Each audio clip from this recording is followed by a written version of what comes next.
Bagaimana jika dunia yang kita tinggali tidak berjalan seperti biasanya? Dari hal paling kecil hingga hal terbesar di alam semesta, semuanya bisa berubah drastis hanya dengan satu kemungkinan. Sebuah perubahan sederhana bisa menggeser arah kehidupan, bahkan mungkin mengubah nasib seluruh umat manusia. Mari kita telusuri bersama. Bayangkan setiap kemungkinan dan ikuti perjalanan ini sampai akhir. Karena mungkin saja jawaban dari pertanyaan itu akan mengubah cara kita melihat dunia. Bayangkan sejenak, kamu sedang duduk diam di kamar, melihat jam dinding yang berdetak. Tik-tok, tik-tok. Jarum detik terus bergerak, dan tanpa kita sadari, 1 menit sudah lewat. Rasanya sederhana, waktu berjalan begitu saja. Tapi coba kita tanya ulang, apa sebenarnya yang sedang bergerak? Apakah benar ada sesuatu yang disebut waktu yang sedang mengalir? Atau kita hanya melihat jarum jam yang berputar, matahari yang terbit dan tenggelam, tubuh kita yang menua? Pertanyaan ini terdengar sepele, tapi sebenarnya sangat mendalam. Selama ribuan tahun, para filsuf, ilmuwan, bahkan orang biasa seperti kita, pernah bingung dengan hal yang sama. Apakah waktu itu nyata, atau hanya cara kita memahami perubahan di sekitar kita?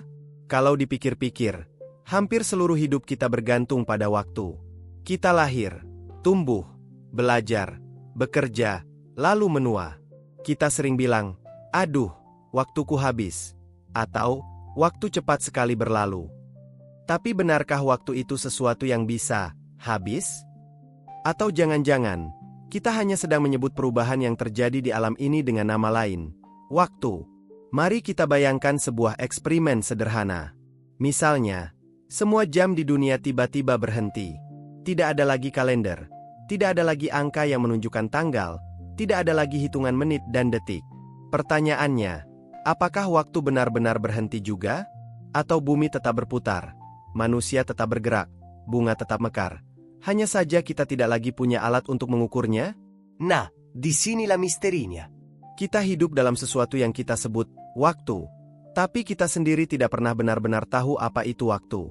Seperti ikan di dalam air, ikan tidak sadar ia sedang hidup di dalam air, sama seperti kita tidak sadar bagaimana waktu benar-benar bekerja. Pertanyaan ini membuka pintu besar untuk kita menyelami lebih jauh. Mungkin waktu itu nyata, tapi mungkin juga hanya ilusi. Mungkin waktu adalah hukum dasar alam semesta, tapi mungkin juga hanyalah ciptaan pikiran manusia agar bisa mengerti perubahan. Dan dari pertanyaan sederhana ini, kita akan masuk ke dalam perjalanan panjang, menelusuri bagaimana para filsuf kuno memikirkannya, bagaimana agama dan tradisi spiritual memandangnya, hingga bagaimana sains modern menemukan bahwa waktu tidak sesederhana yang kita kira. Karena pada akhirnya, sebelum kita bisa menjawab apakah waktu nyata atau ilusi, kita harus berani melakukan satu hal, mempertanyakan hal yang paling kita anggap pasti dalam hidup, detik yang terus berdetak di sekitar kita. Coba bayangkan keseharian kita. Kita bangun tidur karena alarm berbunyi, bergegas sarapan karena takut terlambat, lalu bekerja atau sekolah mengikuti jadwal. Hampir semua yang kita lakukan dikendalikan oleh waktu. Seakan-akan waktu adalah bos besar yang mengatur hidup manusia. Kalender memberitahu kita kapan tanggal penting datang. Jam tangan memberitahu berapa lama kita harus menunggu. Bahkan usia kita dihitung dengan waktu. Berapa tahun sudah kita hidup di dunia ini. Semuanya seolah menunjukkan bahwa waktu itu nyata, solid, dan bisa diukur dengan pasti. Tapi mari berhenti sejenak dan bertanya, apakah yang kita sebut waktu itu benar-benar nyata, atau hanya sistem buatan kita sendiri untuk mengatur hidup? Bayangkan kalau tidak ada jam, tidak ada kalender, tidak ada pengingat di ponsel kita. Apa yang tersisa? Kita tetap bisa melihat pagi datang saat matahari terbit, dan malam hadir saat matahari tenggelam. Kita tahu tubuh kita menua, rambut memutih, atau anak kecil tumbuh dewasa. Dengan kata lain, kita tidak butuh jam untuk menyadari bahwa perubahan terus terjadi. Jadi, bisa jadi yang kita sebut waktu hanyalah cara manusia memberi nama pada perubahan itu. Ketika bumi berputar sekali, kita menyebutnya 1 hari. Ketika bumi mengelilingi matahari, kita menyebutnya 1 tahun. Ketika jantung kita berdetak 60 kali, kita menyebutnya 1 menit. Tapi apakah ada waktu yang benar-benar mengalir? Atau itu semua hanya hitungan buatan kita? Menariknya, pengalaman kita terhadap waktu juga tidak selalu sama. Saat menunggu antrean panjang, 1 menit terasa seperti 10 menit. Tapi saat kita menonton film seru atau bercanda dengan teman, 2 jam bisa terasa hanya sebentar.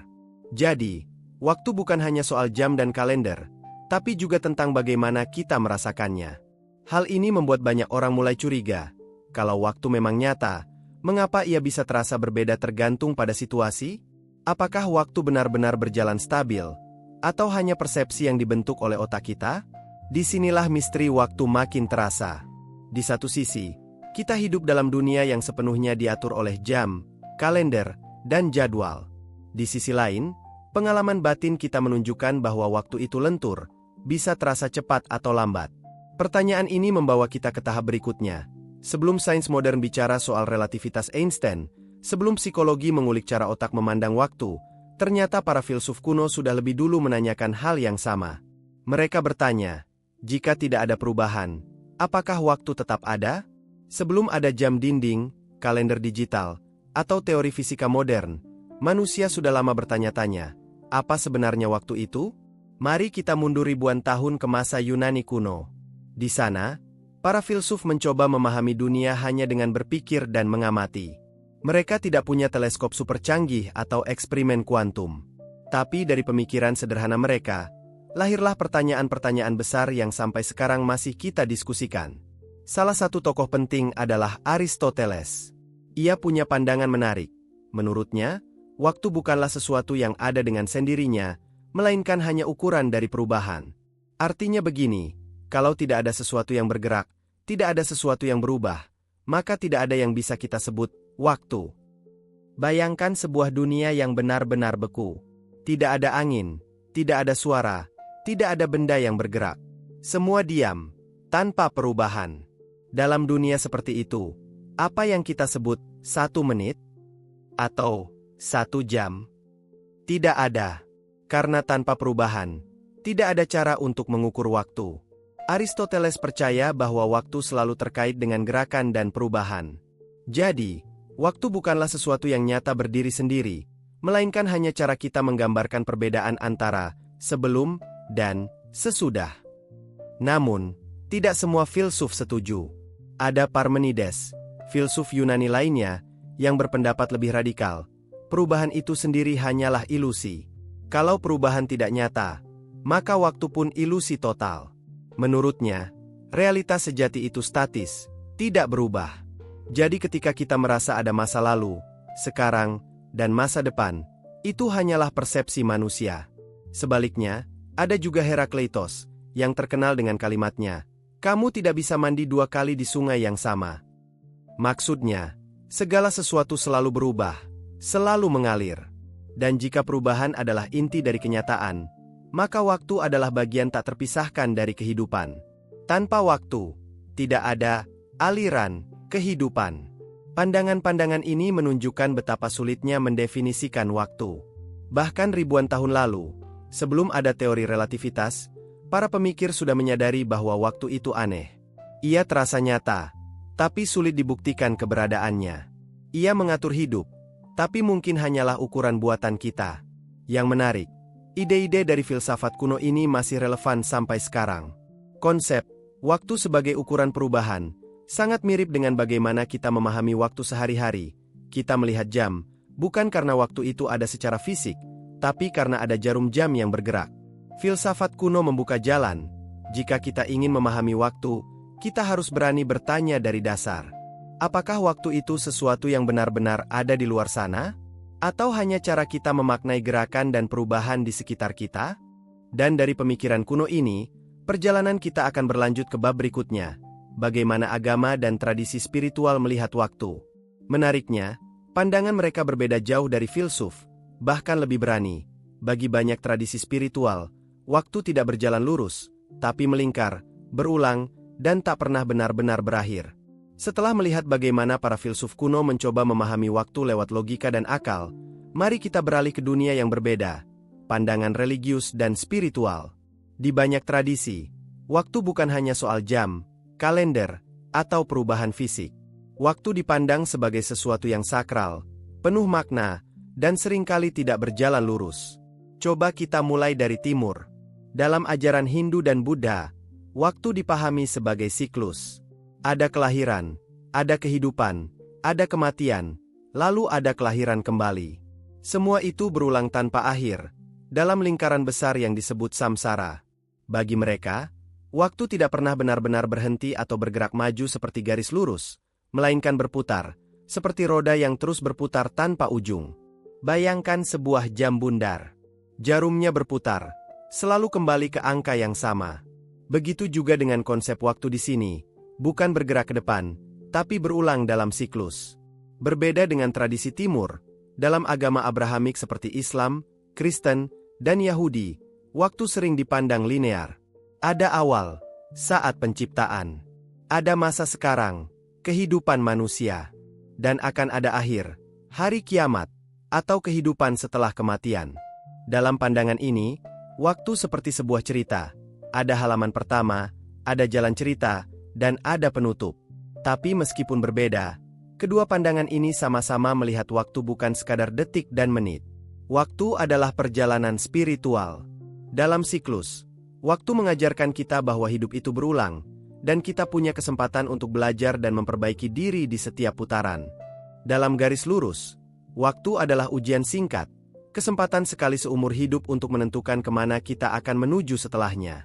Lalu ada juga tradisi sufi, mistisisme, dan berbagai aliran spiritual lain yang melihat waktu dengan cara lebih ekstrim. Mereka percaya bahwa hanya saat ini yang benar-benar ada. Masa lalu hanyalah ingatan, masa depan hanyalah bayangan. Yang nyata hanyalah sekarang. Dalam sekarang itu, kita bisa menemukan Tuhan, kebenaran, dan keabadian. Kalau kita pikir-pikir, pandangan ini mirip dengan pengalaman kita sehari-hari.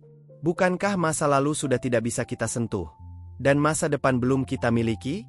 Yang benar-benar kita rasakan hanyalah detik ini, saat ini. Pandangan religius dan spiritual ini membuka mata kita bahwa waktu bukan hanya urusan fisika atau filsafat, tapi juga soal makna hidup. Apakah waktu hanya sekadar angka di kalender? Atau ia adalah panggung besar tempat kita belajar, tumbuh, dan mencari arti? Dan menariknya, meskipun para filsuf dan agama punya cara pandang yang berbeda, keduanya sama-sama menekankan hal yang sama. Waktu tidak sesederhana yang kita kira. Setelah kita menelusuri pandangan filsafat kuno dan tradisi spiritual, kini kita masuk ke dunia sains modern, dunia eksperimen, matematika, dan hukum alam semesta. Selama berabad-abad, ilmuwan percaya bahwa waktu itu mutlak. Isaac Newton, salah satu ilmuwan terbesar sepanjang masa, punya pandangan sederhana. Waktu adalah sesuatu yang mengalir dengan kecepatan tetap, sama dimanapun dan kapanpun. Menurut Newton, waktu adalah seperti sungai lurus yang mengalir tanpa henti, tidak peduli apa yang terjadi di sekitarnya. Dan masuk akal, kan? Detik tetap detik, menit tetap menit, 1 jam ya tetap 60 menit. Bagi kita, itu terasa pasti. Tapi semua berubah di awal abad ke-20, ketika seorang pegawai kantor paten bernama Albert Einstein muncul dengan ide gila yang mengguncang cara kita memahami waktu. Lewat teori relativitas khusus, Einstein menunjukkan bahwa waktu tidak selalu sama bagi semua orang. Waktu bisa berjalan lebih cepat atau lebih lambat, tergantung pada seberapa cepat kita bergerak.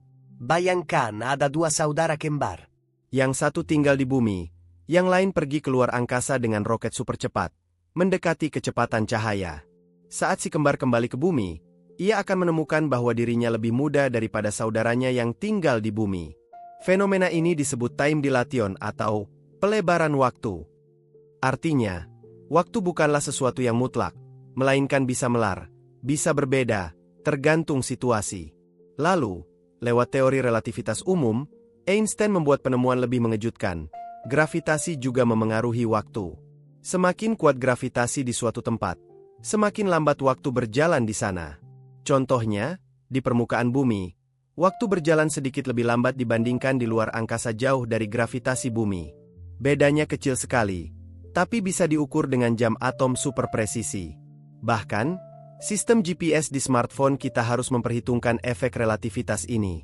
Kalau tidak, posisi kita bisa meleset jauh hanya dalam hitungan menit. Bayangkan betapa anehnya ini. Waktu yang kita anggap universal, ternyata bisa berbeda hanya karena perbedaan kecepatan dan gravitasi. Jadi, waktu bukanlah sungai lurus yang mengalir sama untuk semua orang.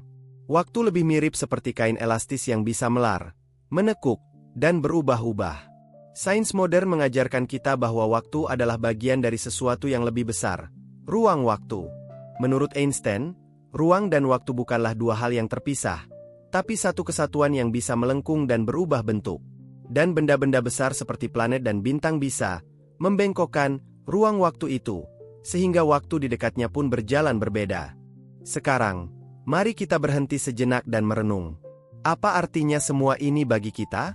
Artinya, jam yang kamu lihat di tanganmu bukanlah kebenaran mutlak. Waktu yang kamu alami bisa berbeda dengan orang lain di tempat berbeda. Jadi, sesuatu yang selama ini kita anggap stabil, ternyata justru relatif. Sains modern berhasil membuktikan bahwa waktu itu nyata, dalam arti bisa diukur dan diuji lewat eksperimen. Tapi pada saat yang sama, ia juga memperlihatkan bahwa waktu bukanlah sesuatu yang sederhana. Ia bisa diperlambat, dipercepat, bahkan dilengkungkan oleh hukum alam semesta. Dan semakin kita dalami, semakin muncul pertanyaan baru. Kalau waktu bisa berubah-ubah, apakah pengalaman kita tentang waktu, rasa cepat atau lambatnya, hanyalah hasil kerja otak kita? Pertanyaan ini membawa kita masuk ke bab selanjutnya. Bagaimana sebenarnya otak kita menciptakan rasa waktu? Karena bisa jadi, sebagian besar waktu yang kita rasakan hanyalah ilusi buatan pikiran. Kalau sebelumnya kita bicara tentang bagaimana sains modern menunjukkan waktu bisa melar dan berubah karena kecepatan atau gravitasi, kali ini kita masuk lebih dalam, ke dalam diri kita sendiri. Karena ada satu hal yang sering kita lupakan, pengalaman kita terhadap waktu, sebagian besar diciptakan oleh otak. Coba ingat saat kamu masih kecil. Liburan sekolah terasa sangat panjang.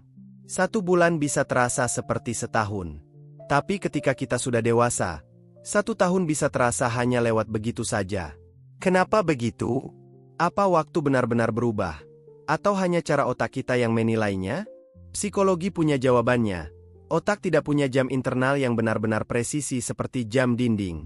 Otak hanya memproses informasi, lalu menciptakan sensasi, lama, atau sebentar. Misalnya, ketika kita sedang bosan di kelas, otak tidak mendapat banyak rangsangan. Akibatnya, ia seperti menghitung setiap detik dengan jelas. Itulah mengapa 1 menit terasa lama sekali. Tapi saat kita asyik bermain game atau tertawa bersama teman, otak mendapat banjir informasi. Perhatiannya sibuk, sehingga tidak sempat menghitung waktu dengan detail. Akibatnya, 2 jam bisa terasa hanya beberapa menit. Dengan kata lain, waktu yang kita rasakan bukanlah waktu yang sebenarnya berjalan, melainkan persepsi yang otak kita bentuk. Fenomena ini juga terlihat dalam mimpi. Pernahkah kamu bermimpi panjang, berkelana ke banyak tempat, bertemu banyak orang, padahal saat terbangun, ternyata kamu hanya tidur beberapa menit? Itu karena otak kita mampu memadatkan pengalaman dalam ruang waktu yang sangat singkat. Lebih jauh lagi, penelitian menunjukkan bahwa rasa waktu bisa dipengaruhi oleh emosi. Saat kita takut, waktu terasa melambat. Seakan-akan detik demi detik berjalan lebih lama. Banyak orang yang pernah mengalami kecelakaan mengatakan mereka merasa semua berjalan dalam slow motion. Sebaliknya, saat kita bahagia atau tenggelam dalam aktivitas yang kita sukai, waktu terasa melompat cepat. Hal ini membuktikan bahwa jam yang paling berkuasa atas pengalaman kita bukanlah jam tangan atau jam dinding, tapi otak kita sendiri. Namun, di balik itu muncul pertanyaan yang lebih dalam. Jika otak bisa menipu kita soal waktu, apakah waktu yang kita jalani sehari-hari benar-benar nyata? Atau jangan-jangan, yang kita sebut sekarang, hanyalah hasil konstruksi otak agar kita bisa memahami realitas dengan lebih mudah? Bayangkan jika tidak ada otak yang bisa mengingat masa lalu atau membayangkan masa depan. Apakah waktu masih ada? Atau yang ada hanyalah momen-momen terpisah, satu demi satu, tanpa aliran? Ilusi waktu dalam otak membuka pintu ke misteri lebih besar. Karena kalau waktu hanyalah persepsi, bagaimana dengan masa lalu, sekarang, dan masa depan? Apakah ketiganya sungguh ada? Atau hanya bayangan pikiran kita? Coba berhenti sebentar, dan pikirkan ini. Masa lalu adalah kenangan. Masa depan adalah bayangan. Yang kita rasakan hanyalah sekarang. Tapi pertanyaannya, apakah benar hanya momen sekarang yang nyata? Atau mungkinkah masa lalu dan masa depan juga masih ada dengan cara tertentu? Mari kita mulai dari pengalaman sehari-hari. Saat kita melihat foto lama, kita berkata, "Itu dulu, ketika aku masih kecil." Kita tahu momen itu pernah nyata, meskipun sekarang sudah lewat. Lalu ketika kita membuat rencana liburan, kita membayangkan masa depan yang belum terjadi. Otak kita bisa melompat ke belakang dan ke depan, seolah-olah waktu adalah jalan panjang yang bisa kita jelajahi lewat pikiran. Tapi bagaimana dengan kenyataan sesungguhnya? Apakah masa lalu masih ada di suatu tempat? Apakah masa depan sudah menunggu kita? Atau semua itu hanya ilusi pikiran manusia? Filsuf dan ilmuwan punya pendapat berbeda. Banyak yang percaya bahwa hanya sekarang yang nyata. Masa lalu sudah hilang, masa depan belum ada. Jadi yang benar-benar ada hanyalah momen ini, detik ini. Pandangan ini disebut presentisme. Namun ada juga pandangan lain, yang jauh lebih mengejutkan. Masa lalu, sekarang, dan masa depan semuanya sama-sama nyata. Kita hanya bergerak melewati mereka satu persatu. Seperti membaca halaman buku. Buku itu sudah lengkap dari awal sampai akhir. Halaman pertama, halaman tengah, hingga halaman terakhir. Kita hanya kebetulan sedang membaca di halaman tertentu. Pandangan ini disebut eternalisme. Dan anehnya, fisika modern seringkali mendukung pandangan kedua. Menurut teori relativitas Einstein, tidak ada sekarang yang mutlak. Apa yang dianggap sekarang oleh seseorang bisa jadi berbeda dengan orang lain, tergantung kecepatan dan posisi mereka.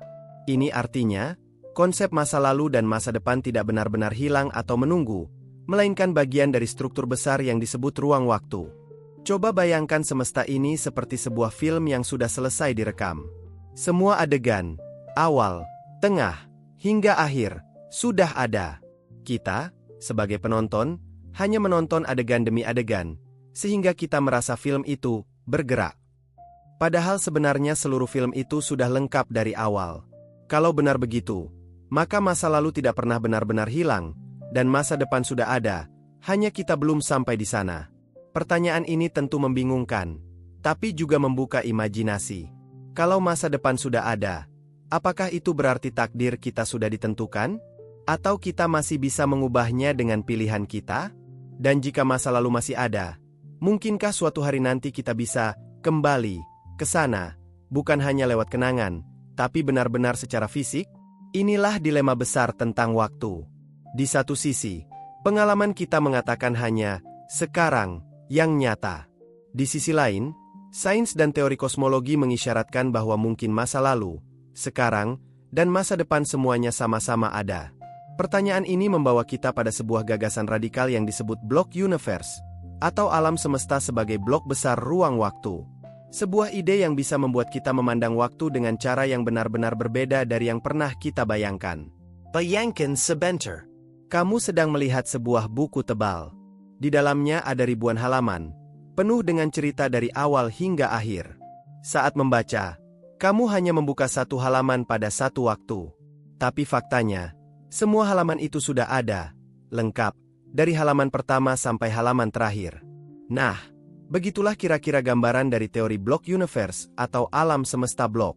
Menurut pandangan ini, waktu bukanlah sesuatu yang mengalir, bukan sungai yang terus bergerak maju. Sebaliknya, seluruh masa lalu, masa kini, dan masa depan sudah ada bersama-sama, berdampingan, di dalam struktur besar ruang waktu. Kita hanya merasa sedang bergerak dari satu detik ke detik berikutnya. Sama seperti kita membaca halaman demi halaman dalam buku. Coba bayangkan semesta ini seperti sebuah film yang sudah selesai direkam. Semua adegan, awal, tengah, hingga akhir, sudah ada. Kita, sebagai penonton, hanya menonton adegan demi adegan, sehingga kita merasa film itu bergerak. Padahal sebenarnya seluruh film itu sudah lengkap dari awal. Kalau benar begitu, maka masa lalu tidak pernah benar-benar hilang, dan masa depan sudah ada, hanya kita belum sampai di sana.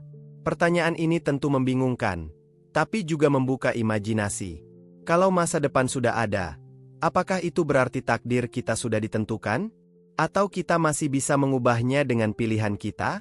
Dan jika masa lalu masih ada, mungkinkah suatu hari nanti kita bisa kembali ke sana, bukan hanya lewat kenangan, tapi benar-benar secara fisik? Inilah dilema besar tentang waktu. Di satu sisi, Pengalaman kita mengatakan hanya sekarang yang nyata. Di sisi lain, sains dan teori kosmologi mengisyaratkan bahwa mungkin masa lalu, sekarang, dan masa depan semuanya sama-sama ada. Pertanyaan ini membawa kita pada sebuah gagasan radikal yang disebut block universe, atau alam semesta sebagai blok besar ruang waktu. Sebuah ide yang bisa membuat kita memandang waktu dengan cara yang benar-benar berbeda dari yang pernah kita bayangkan. Bayangkan sebentar. Kamu sedang melihat sebuah buku tebal. Di dalamnya ada ribuan halaman, penuh dengan cerita dari awal hingga akhir. Saat membaca, kamu hanya membuka satu halaman pada satu waktu. Tapi faktanya, semua halaman itu sudah ada, lengkap, dari halaman pertama sampai halaman terakhir. Nah, begitulah kira-kira gambaran dari teori block universe atau alam semesta blok. Menurut pandangan ini, waktu bukanlah sesuatu yang mengalir, bukan sungai yang terus bergerak maju. Sebaliknya, seluruh masa lalu, masa kini, dan masa depan sudah ada bersama-sama, berdampingan, di dalam struktur besar ruang waktu. Kita hanya merasa sedang bergerak dari satu detik ke detik berikutnya. Sama seperti kita membaca halaman demi halaman dalam buku. Punya peran dalam memilih jalur mana yang akan kita tempuh di dalam blok itu? Pertanyaan ini membuat block universe bukan hanya teori sains, tapi juga menyentuh filsafat, bahkan spiritualitas. Ia menantang keyakinan kita tentang kebebasan, takdir, dan arti hidup. Dan disinilah misterinya makin dalam. Kalau benar seluruh masa depan sudah ada, mungkinkah kita suatu hari bisa mengintipnya? Atau bahkan, kembali ke masa lalu seperti membuka halaman lama dalam sebuah buku? Teori block universe membawa kita pada titik ini. Waktu mungkin bukan alur yang bergerak, melainkan peta yang sudah lengkap. Kita hanya sedang menjelajahinya perlahan. Tapi sebelum kita terburu-buru menyimpulkan, mari kita lihat apa kata eksperimen. Karena di dunia fisika kuantum, ada kejadian-kejadian aneh yang membuat para ilmuwan mulai bertanya-tanya, apakah masa kini bisa dipengaruhi oleh masa depan? Setelah kita membahas teori block universe, bahwa masa lalu, sekarang, dan masa depan mungkin sama-sama nyata, muncul pertanyaan yang lebih berani. Bisakah masa depan memengaruhi masa kini? Kede garania mustahil. Kan. Selama ini kita diajarkan bahwa sebab selalu mendahului akibat. Kamu menyalakan saklar, lalu lampu menyala. Kamu melempar batu, lalu kaca pecah. Tapi apa jadinya kalau urutannya bisa terbalik? Mari kita masuk ke dunia aneh fisika kuantum. Ada sebuah eksperimen terkenal yang disebut double slit experiment. Eksperimen ini awalnya sederhana. Kita menembakkan partikel kecil, seperti elektron atau foton, partikel cahaya, ke arah sebuah penghalang dengan dua celah. Kalau kita tidak mengamati, partikel-partikel itu berperilaku seperti gelombang, menciptakan pola yang saling bertumpuk. Tapi begitu kita mengamati partikel itu, seolah-olah mereka langsung berubah menjadi titik kecil, bukan gelombang lagi. Dan pertanyaan terakhir yang paling besar muncul di sini. Setelah semua pandangan dari filsafat, spiritual, dan sains, apakah waktu itu sungguh nyata, atau sebenarnya hanya ilusi besar yang diciptakan oleh pikiran kita? Sejak awal, manusia selalu menatap langit dan bertanya, apa sebenarnya waktu itu? Apakah ia sesuatu yang nyata, seperti udara yang kita hirup dan tanah yang kita pijak? Ataukah waktu hanyalah ilusi, sebuah cara otak kita menyusun pengalaman agar hidup terasa masuk akal? Mari kita bayangkan sejenak. Kamu sedang duduk di sebuah kursi. Yam di dinding berdetak, tik-tok, tik-tok. Angka pada layar ponsel berubah setiap detik. Semua seakan mengingatkan kita bahwa waktu sedang berjalan. Tapi coba pikirkan, apakah benar waktu itu yang bergerak? Atau hanya jarum jam dan angka yang berpindah, sementara kita memberi makna padanya? Dalam pandangan filsafat klasik, waktu hanyalah konsep buatan manusia. Kita menciptakannya untuk mengukur perubahan, seperti kapan matahari terbit, kapan musim berganti, kapan anak-anak tumbuh besar. Tanpa perubahan, mungkin kita tidak akan pernah merasa bahwa waktu itu ada. Lalu, ada pandangan fisika modern. Einstein, lewat teori relativitasnya, menunjukkan bahwa waktu bukanlah sesuatu yang mutlak. Ia bisa melambat atau dipercepat tergantung pada kecepatan kita bergerak atau seberapa kuat gravitasi yang kita rasakan. Artinya, waktu tidak berdetak sama untuk semua orang. Waktu lebih mirip seperti dimensi daripada jam dinding. Kemudian muncul teori block universe yang kita bahas sebelumnya. Menurutnya, seluruh masa lalu, kini, dan masa depan sudah ada bersama-sama. Kita hanya merasa sedang berjalan di sepanjang alurnya. Dalam pandangan ini, waktu tidak benar-benar mengalir. Kitalah yang bergerak di dalamnya. Namun, dari sisi psikologi, waktu mungkin hanyalah produk pikiran kita. Otak manusia punya cara unik dalam menyusun pengalaman. Ia mengingat masa lalu, merasakan masa kini, dan membayangkan masa depan. Tanpa memori dan imajinasi, mungkin kita akan hidup hanya dalam detik ini, tanpa tahu ada kemarin atau besok. Dan yang paling menarik, dari sisi spiritual, banyak tradisi kuno mengatakan bahwa waktu hanyalah tirai, ilusi, atau bahkan permainan kesadaran. Ada yang menyebut bahwa hanya ada satu momen sejati, sekarang. Masa lalu hanyalah kenangan, masa depan hanyalah bayangan, dan yang nyata hanyalah momen ini, detik ini. Jadi, apa kesimpulannya? Apakah waktu nyata? Atau hanya ilusi? Mungkin jawabannya tergantung dari sudut mana kita melihat. Bagi ilmuwan, waktu nyata sebagai dimensi yang bisa dihitung, diukur, bahkan dipengaruhi oleh kecepatan dan gravitasi. Bagi filsuf, waktu hanyalah konsep yang kita ciptakan untuk memahami perubahan. Bagi spiritualis, waktu adalah ilusi, dan yang benar-benar ada hanyalah momen sekarang. Dan bagi kita semua, waktu terasa nyata karena ia memengaruhi hidup sehari-hari. Kita lahir, tumbuh, menua, dan akhirnya mati. Tapi apakah itu waktu yang bekerja, ataukah hanya perubahan materi di alam semesta? Itulah pertanyaan besar yang mungkin tidak akan pernah punya jawaban tunggal. Mungkin, justru misteri inilah yang membuat waktu terasa begitu berharga. Karena apapun jawabannya, kita semua merasakannya. Detik-detik yang terus berjalan, kenangan yang kita simpan, dan harapan yang kita tanam untuk masa depan. Jadi, apakah waktu itu nyata? Atau hanya ilusi? Mungkin ia adalah keduanya sekaligus. Nyata dalam pengalaman kita, tapi ilusi dalam hakikatnya.